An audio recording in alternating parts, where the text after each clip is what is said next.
Cerita Bunda Carla berjuang hidup di Jerman.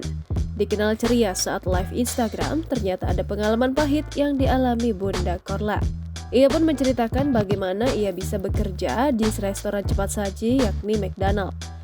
Bunda Carla mulai bekerja di McD di tengah pandemi COVID-19, dilansir dari channel YouTube Dewi Indonesia, Sabtu 5 November 2022.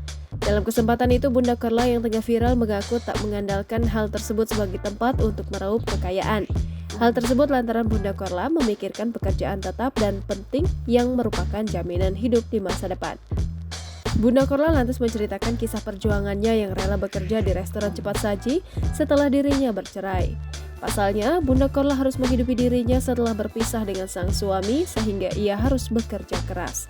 Meskipun di Jerman, sosok janda mendapatkan tanggungan dari pemerintah, Bunda Carla memilih untuk mandiri dalam bekerja. Bunda Carla mencari pekerjaan tanpa putus asa hingga suatu malam ia sholat tahajud saat Ramadan. Hal tersebut sontak membuat Bunda Carla menemukan pekerjaan setelah iseng menanyakan lowongan di McDonald.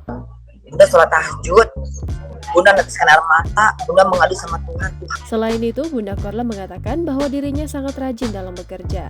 Pasalnya, di Jerman tak memandang usia untuk bekerja, namun yang dilihat adalah giatnya kerja seseorang. Jerman tuh yang penting kita rajin aja kerja. Hidup di Jerman tuh pengangguran kasih duit, oh enggak. Jangan lupa subscribe, share, komen, dan like ya.